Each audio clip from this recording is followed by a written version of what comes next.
انا وجدناہ صابرا، ہم نے پایا ان کو صابر، نعم العبد، بہت پیارے بندے تھے، انہ اواب، وہ ہماری طرف مائل تھے۔ ایوب صابر کہلاتے ہیں۔ ہاں، وہ صوبہ سرحد میں ایک شخص تھا ایوب،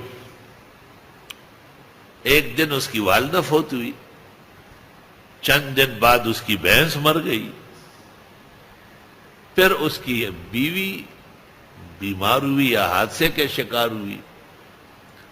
رات کے 2:30 بجے گھر کی چھت پر چڑھا اور چیخ چیخ کے رونے لگا کہ اے خدا، اے خدایا، اے اللہ، دا تماتا سے مصیبتوں نہ را لے گے، زخو ایوب جولائے ماں، ایوب صابر نے ماں۔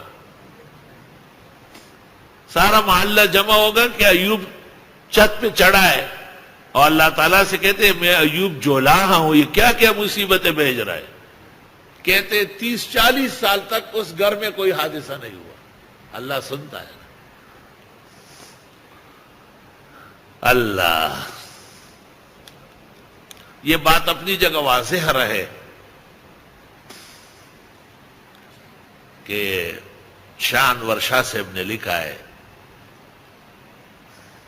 بسط الیدین میں علی نیل الفرقدین، کہ نیچے کے بجائے چھت پہ چڑھ کر دعا، اور اس لیے بزرگان دین پہاڑوں پہ رہا کرتے تھے۔